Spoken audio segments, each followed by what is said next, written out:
on Osrc News at 7.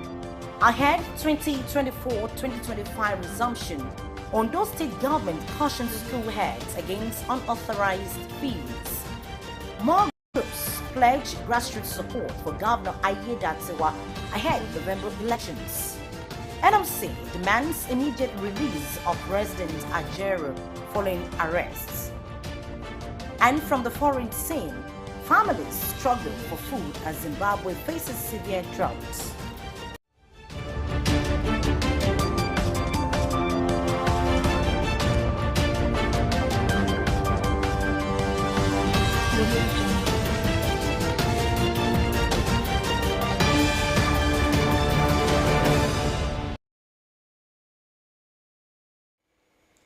Good evening and thank you very much for joining us on the news at 7 on Osrc television.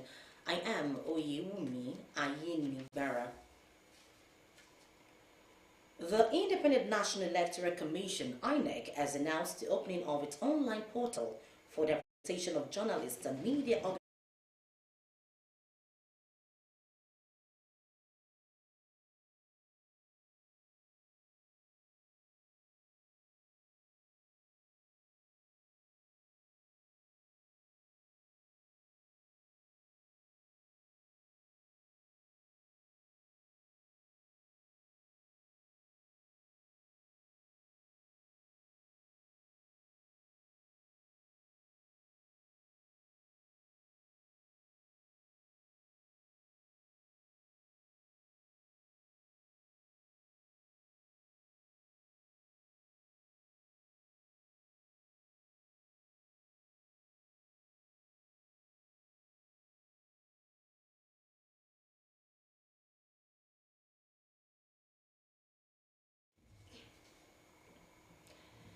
And as the November 16 governorship election in Ondo State approaches, the ruling All Progressives Congress APC is gaining momentum with more defections from opposition parties.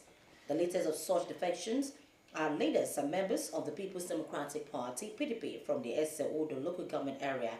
Governor Lucky Ayedatiwa, who received decamped PDP members alongside the APC chairman in Ondo State on behalf of the party leadership, welcomed the new members and emphasized the need for collective efforts to ensure impactful governance beyond 2024.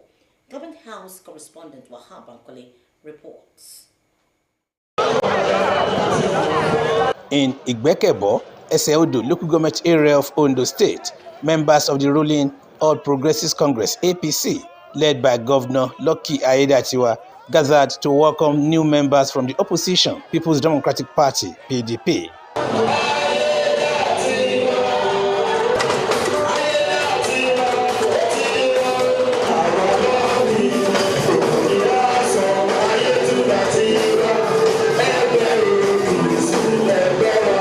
Commissioner for Lands and Housing, Akinwumi Sowore, highlighted the achievements of Ayedatiwa administration and called for support ahead of the November 16 governorship election. Odo people have resolved to work solely for Lucky Olivison Ayedatiwa.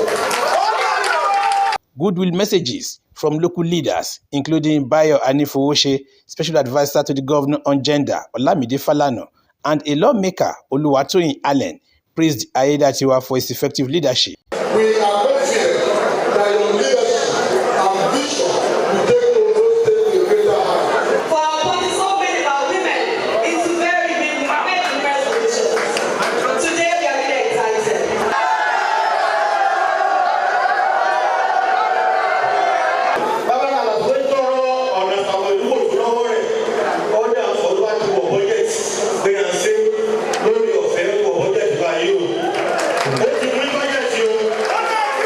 It was now time for members and leaders of the opposition, PDP, to join the progressives.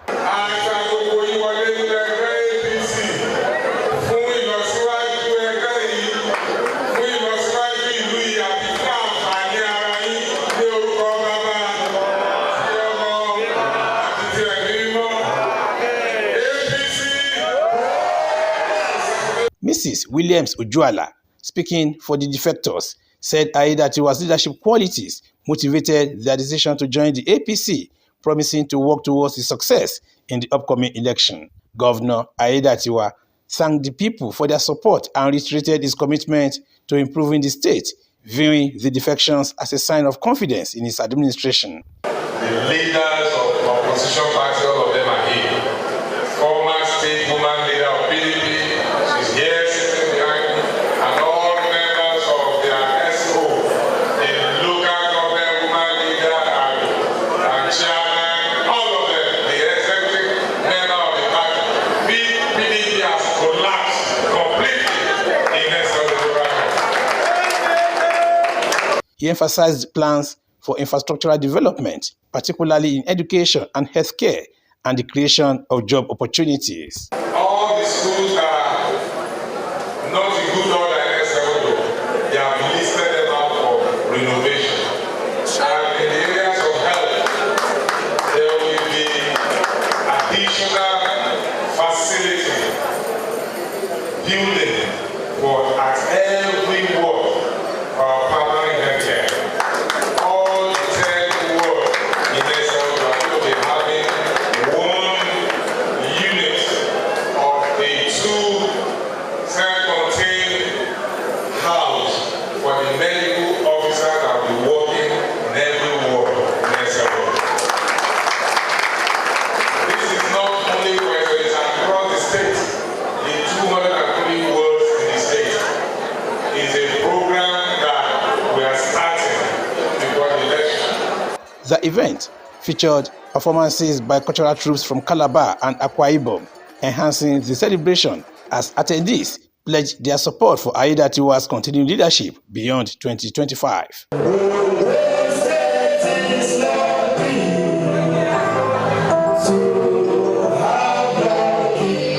From Igbekebo in Eseodo, Wahab Bankole, Osrc News. Ondo State's Governor Lucky Aiyedatiwa has emphasized the importance of collective effort in empowering communities. The governor stated this during the distribution of 50 million naira cash and equipment of artisans along with exercise books for pupils. The event was organized by the lawmaker representing Akoko Southeast, Akoko Southwest in the House of Representatives, Adegboyega Adefarati. Governor Aiyedatiwa commended Adefarati for his commitment to addressing local needs, noting that the grants would enhance entrepreneurship and improve livelihoods. The governor also highlighted ongoing state initiatives, including plans for microcredit loans for artisans, scholarships for students, and the recruitment of teachers to strengthen education. Ondo State's Commissioner for Agriculture and Forestry, Olayato Aribo, has assured the public of Governor Lucky Aiyedatiwa's commitment to advancing food security and bolstering the agricultural sector. The commissioner, in an interview with Osrc, emphasized that Governor Aiyedatiwa's administration is dedicated to implementing policies that will not only enhance agricultural productivity, but also ensure a stable and reliable food supply for all residents. The commissioner also encouraged residents to participate in small-scale backyard farming as a practical solution for those unable to engage in larger agricultural ventures. He stressed that such initiatives could help individuals and families supplement their food sources, reduce dependence on external supplies, and contribute to local food security efforts. Aribo also unveiled plans to introduce a weekly market initiative aimed at alleviating the economic burden on residents.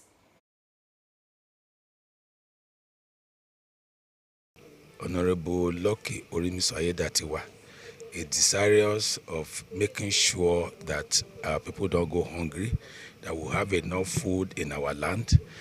We have identified 4 challenges that has been our problem here. Challenges are 1, land clearing or land development, the gap between the old farmers and the youth, insecurity, and the fact that our agriculture is seasonal. So he has decided to tackle all these challenges headlong. I want to advise our people to key into this. Even if you cannot go into farming, you don't have the time and this thing to do farming as a business or a full scale, you can also plant where our soil is fertile. You can also plant things that you can eat even within your house. In areas we have open spaces where people are not using at present, land that people bought, they've not developed. People can use that one and plant what they can eat from there. Even in their houses, you can plant even yam inside bags, and you can plant grains and so many things like vegetables within your compound, and that will solve some of this problem. The ones you get from your compound, you won't need to go to the market to buy. And this is demand and supply. So if you have some that you are buying, you can produce yourself. You don't need to go to the market to go and buy it. So I'm enjoying all our people to go out and plant one or two things in their various compound for them to use. Ondo State Commissioner for Agriculture and Forestry, Olayatunari, was speaking there on advancing food security and bolstering the agricultural sector. Minister of Finance and Coordinating Minister of the Economy, Mr. Wale Edun, as the bank reports doing the rounds that the rates for value-added tax (VAT) has been upwardly adjusted to 10% from 7.5%. The minister, in a statement, affirmed that the VAT rate, as contained in relevant tax laws and chargeable on goods and services, remains at 7.5%. According to Edun, the focus as a government is to use fiscal policy in a manner that promotes and enhances strong and sustainable economic growth, reduces poverty, as well as makes businesses flourish. Operatives of the Department of State Services, DSAs, have arrested Joe Ajaero, the president of the Nigerian Labour Congress, NLC. Ajaero was apprehended this morning at Nnamdi Azikiwe International Airport in Abuja while preparing to board a flight to the United Kingdom for an official engagement. Although the specific reasons for this arrest remains unclear, Ajaero was reportedly en route to attend the Trade Union Congress TUC conference, which is taking place today in the UK.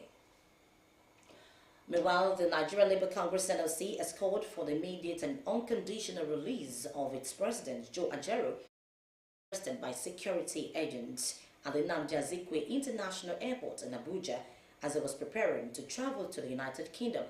According to the NLC, Ajaero was invited by the Trade Union Congress TUC of Britain to attend a conference, but it was detained without any legal warrant or formal instrument.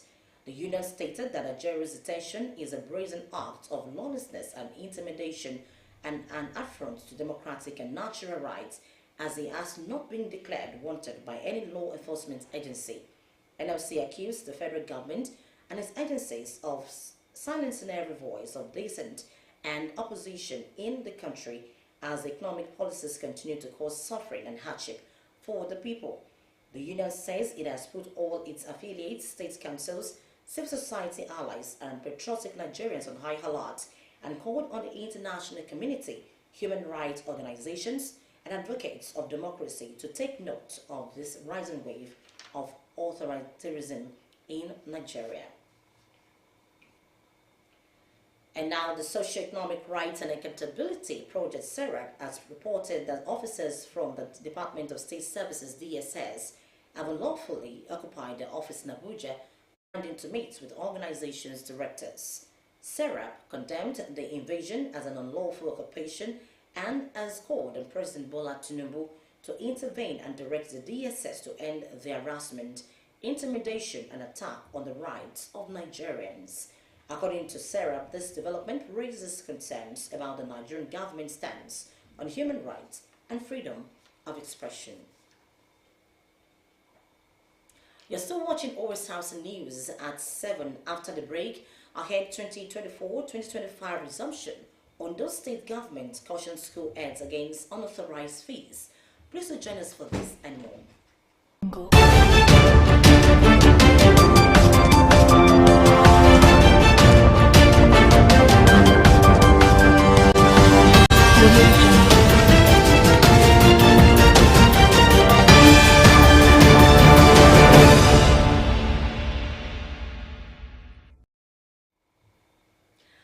Thank you very much for rejoining us. You can watch us live on our website www.osrc.ng, RC TV, and on YouTube you can subscribe to our channel OSRC TV Ondo.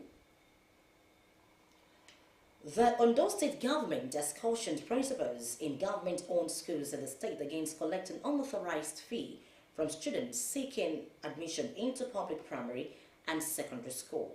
The Commissioner for Education, Science and Technology, Laolu Akindolire, stated that government will clamp down on any individual or school found wanting of such offense.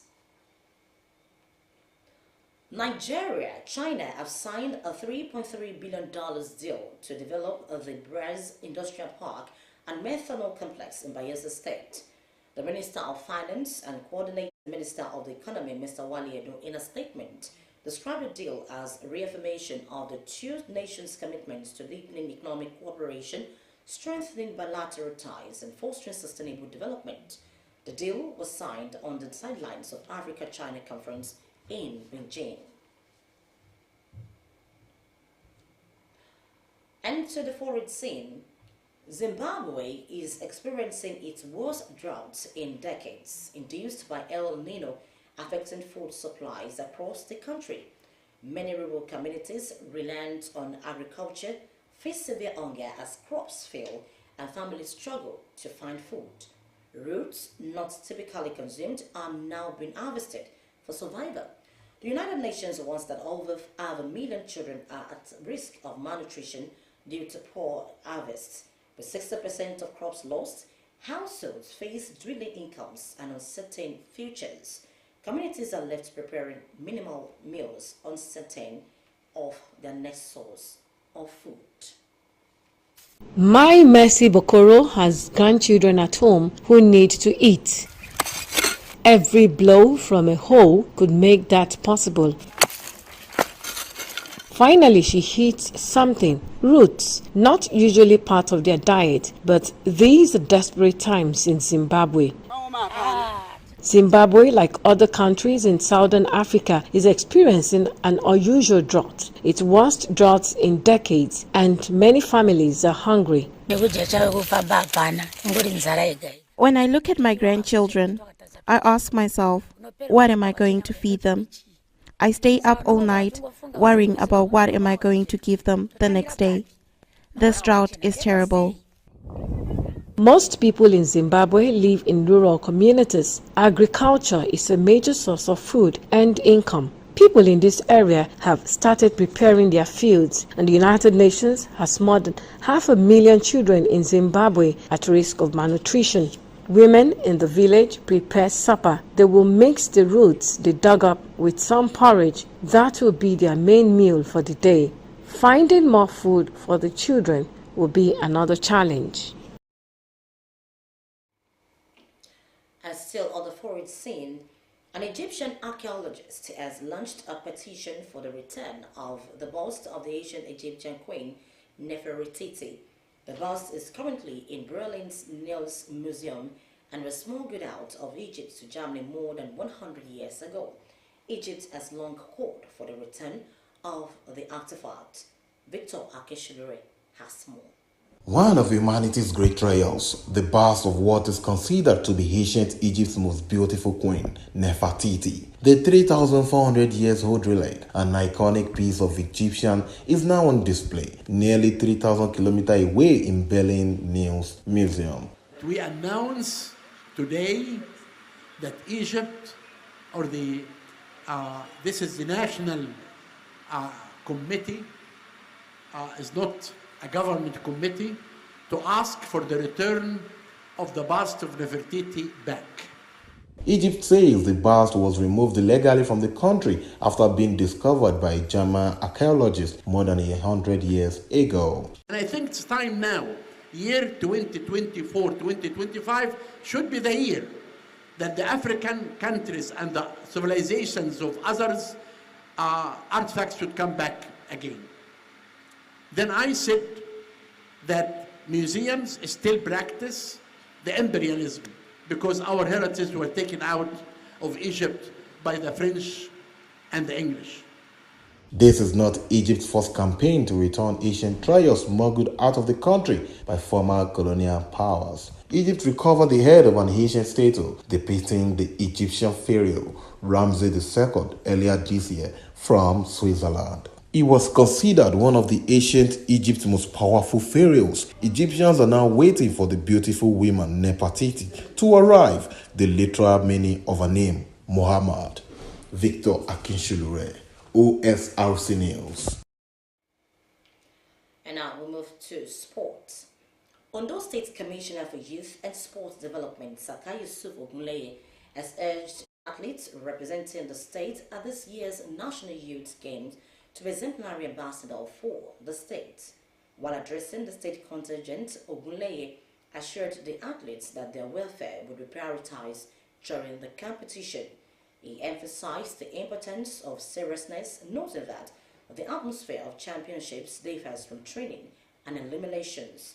The general manager of the Ondo State Sports Council, Sunday Fagite, expressed gratitude to the sports commissioner, stating confidence that the athletes would perform well at the games. Ondo State will compete in 14 sports at the National Youth Games, which will take place in Asaba, Delta State.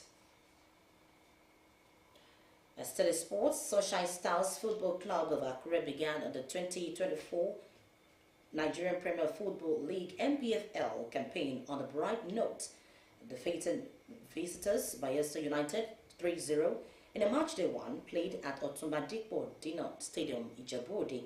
The Kennedy Boboyi tutored side were in control of the game despite playing the league opener away from the usual home Ondo State Sport Complex, Akure. Osrc's Binga Oluwajano has the detail. It was a different home site for Sunshine Star supporters as they rallied the home team to win against Bayelsa United at the adopted stadium in Ogun State due to the ongoing renovation at the Ondo State Sports Complex in Akure. Debutant Saidu Salisu's goal put the winner Wales ahead in the 44th minute from Promise Hawusomi's assist.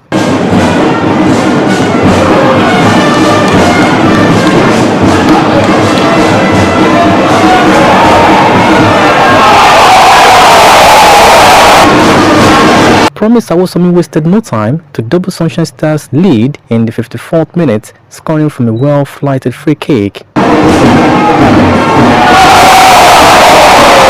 Chukwuede, who rejoined the team on the second stint, marked his return with a classical goal in the 90th minute from Vandes pass.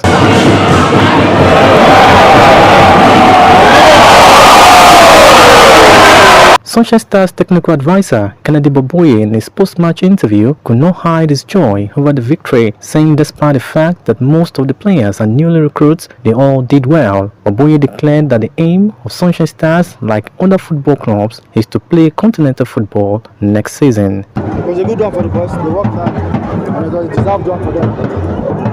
We just pray we continue like that. We've not gotten there. We are just trying to play the way we did in training sections and get into match. We will still have more to do at the training pitch. No, the most important thing, that game has come and gone. We have identified some of those areas that we need to work on, and it's very simple something. All the 3 goals against us were avoidable. And what we do to avoid subsequent occurrence is what is in our plan. So we need to work on those aspects. One of the give all the glory, like I said, and Sunshine Stars will next play against Remo Stars in Ikenne, Ogun State. Binga Oluwajano, Osrc News. And the funeral for Ugandan Olympic runner Rebecca Cheptegei died in Kenya after being set on fire by a boyfriend will be held on September 14 in her home country. Secretary General of the Uganda Olympic Committee and a member of the funeral organizing committee, Beatrice Ayukoro, stated this. The 33-year-old, who competed in the women's marathon at the Paris Olympic last month, succumbed to severe burns on Thursday, 4 days after being doused with petrol and set alight at her home in western Kenya. Cheptegei's death was greeted with anger and sorrow, the latest horrific act of gender-based violence in Kenya, where at least 2 other athletes have lost their lives at the hands of their partners. Doctors said she had suffered burns to more than 80% of her body after the attack on Sunday last week. Kenyan media said Cheptegei's children aged 9 and 11 are to witness the attack. And with that, we conclude the news tonight. But before we go, a quick look at the top stories. We told you ahead 2024-2025 resumption on the state government has cautioned school heads against unauthorized fees. We also told you that more groups have pledged grassroots support for Governor Aida to ahead November elections. The Nigerian Labour Congress has called for the release of its president, Joe Ajaero, who was arrested by security agents at the Nnamdi Azikiwe International Airport in Abuja. And from the foreign scene, we informed you that Zimbabwe is experiencing its worst drought in decades, induced by Nino, affecting food supplies across the country. That's the news tonight. Thank you very much for watching. Good evening.